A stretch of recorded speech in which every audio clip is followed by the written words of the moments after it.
டேய் மணி, டேய் கவர் ஆகிட்டு வாடா, டேய் பின்னாடி வரான்டா. இவன் எந்த நேரத்துக்கு கால் பண்றா? சொல்றீ. ஏய் அருள், என்னோட போட்டோவை அந்த ஜிப்லில போட்டு எடிட் பண்ணித்தா. ஏன் அதை நீ பண்ணிக்க மாட்டியா? ஏய் எனக்கு எடிட் பண்ண தெரியாது, அதனால தான் உங்ககிட்ட கேக்குறேன். அப்படியா? நான் கொஞ்சம் பிஸியா இருக்கேன். அதெல்லாம் எனக்கு தெரியாது. நான் போட்டோ அனுப்புறேன், நீ எடிட் பண்ற, நான் போஸ்ட் பண்றேன், அவ்வளவுதான். சரி, நீ கேட்கறதுனால உனக்கு பண்ணி தரேன். சரி, அனுப்பிச்சு விடு, போட்டோ அனுப்பிச்சு விடு. ஓகே. டேய் மணி, மணி என்னாச்சுடா? ஒரு பெரிய பிரச்சனைடா. ஏய் அருள், சொல்லு மச்சி. நீ முந்தானத்து என்கிட்ட ஒரு அமௌண்ட் வாங்கியிருந்தல, அது எனக்கு கொஞ்சம் தேவைப்படுது. ஏன்னா எனக்கு கொஞ்சம் எமர்ஜென்சி ஆயிடுச்சு. எனக்கு முழுசாக 15,000 உடனேலாம் வேணாம். நாளைக்குள்ளே அட்லீஸ்ட் ஒரு பாதி அமௌண்ட் அதை போட்டுட்டா கொஞ்சம் நல்லா இருக்கும்டா. இது 15,000 பாதி அமௌண்ட்டா? ஏய் என்னடா உளர்ற?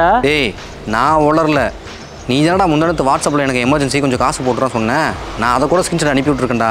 சும்மா தேவையில்ல வேணான்னு இருக்காத, சீக்கிரம் பணத்தை அனுப்பிடுற வழியை பாரு. நான் எங்கடா ஓன்ட்ட கேட்டேன்? இப்படிதான்டா, நான் அவனுக்கு வாட்ஸ்அப்பில் ஏதோ மெசேஜ் பண்ணதாகவும் அவன் எனக்கு 15 ரூபா கொடுத்ததாகவும் சொல்கிறான்டா. எங்க உன் ஃபோனை கொடு. இந்தா. உன் ஃபோனுக்கு சந்தேகப்படுற மாதிரி மெசேஜோ லிங்கோ எதுவும் வந்ததா? அன்னைக்கு நான் ஃபோட்டோ எடிட் பண்ணிட்டு இருக்கும் போது, என்னடா ஒரு ஃபோட்டோ வர்றதுக்கு இவ்வளோ நேரம் ஆகுது? சரி, புது நம்பர்ல கால் வருது. ஹலோ அண்ணா சார், நான் டிஸ்டர்ப் பண்ணது சாரிண்ணா. ஏங்க யாருங்க நீங்கள்? எதுக்கு இத்தனை சாரி கேட்குறீங்க? அண்ணா உன் ஃப்ரெண்டு ராகுலோட தம்பிண்ணா. ஓ, ராகுலோட தம்பியா? சொல்லுப்பா, என்ன விஷயம்? அண்ணா ஃபோன் மிஸ் ஆயிடுச்சு, அர்ஜென்ட்டாக ஒரு ஓடிபி தேவைப்படுதுண்ணா.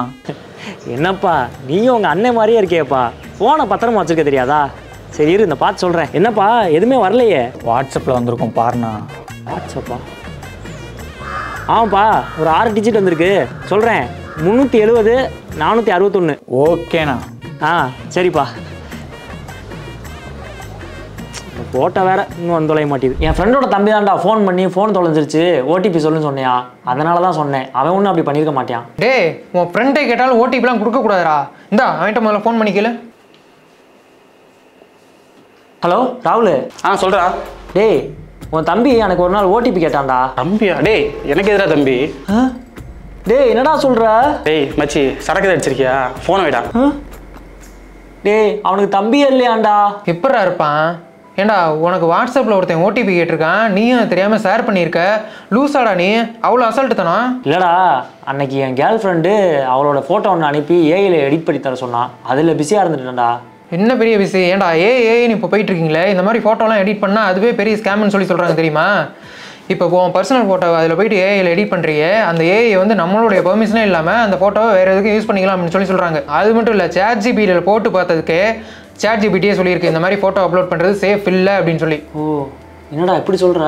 ஆமாம், இது தெரியாமல் எல்லாம் போய் ட்ரெண்டுன்னு சுற்றிட்டு இருக்கீங்க. டேய் சாரிடா, இனிமேல் இந்த மாதிரி ஃபோட்டோலாம் எடிட் பண்ண மாட்டேன். இப்போ இந்த வாட்ஸ்அப்க்கு என்னடா பண்ணுறது?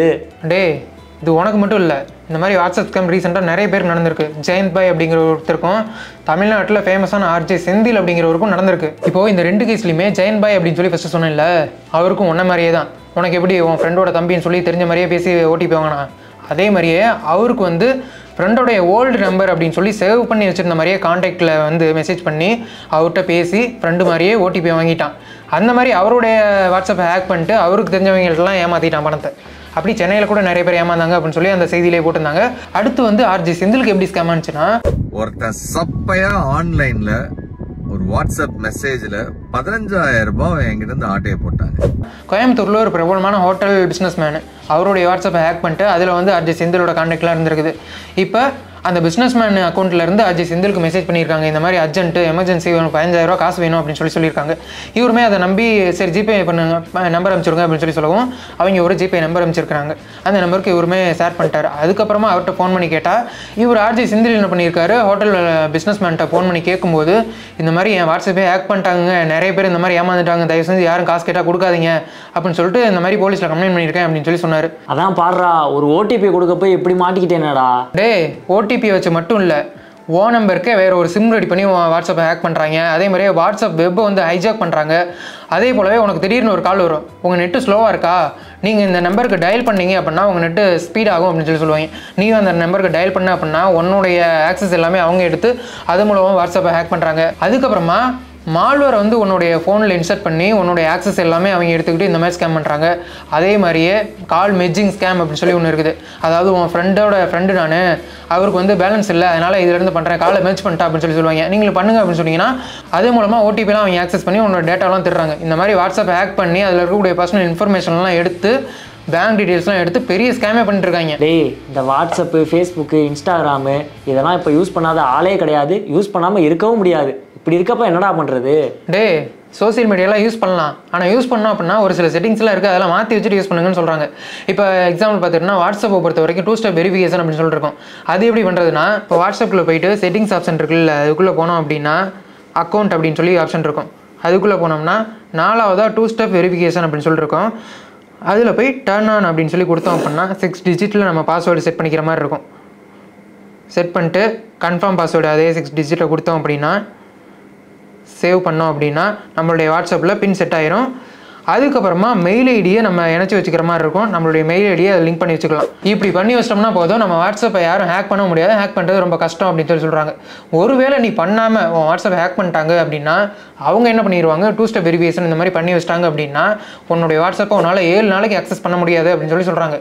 ஓ, அதே மாதிரியே இப்போ வாட்ஸ்அப் இருக்குது, யாராச்சும் ஏதோ photo, video, link, APK file இந்த மாதிரி ஏதாச்சும் அனுப்புகிறாங்க அப்படின்னா அதில் வந்து ஆட்டோ டவுன்லோட் ஆகாத மாதிரி நீ ஆட்டோ டவுன்லோடில் செட் பண்ணி வைக்கணும். ஓகேவா? அதுக்கு என்ன பண்ணணும்னா வாட்ஸ்அப்லேயே செட்டிங்ஸ்குள்ளே போயிட்டு கீழே வந்து ஸ்டோரேஜ் அண்ட் டேட்டா அப்படின்னு சொல்லியிருக்கோம். அதை கிளிக் பண்ணோம் அப்படின்னா லாஸ்ட்டாக மீடியா ஆட்டோ டவுன்லோட் அப்படின்னு சொல்லிட்டு இருக்கோம். அதில் வந்து டேட்டா யூஸ் பண்ணி இது பண்ணுறது, அதில் வந்து இப்போ இந்த மாதிரி க்ரீன் டிக் இருந்தது அப்படின்னா அதெல்லாம் எடுத்து விட்டுறலாம். இப்போ ஆட்டோ டவுன்லோட் ஆகாது. அதே மாதிரி வைஃபை யூஸ் பண்ணி இது பண்ணுறதையும் எடுத்து விட்டுறலாம்.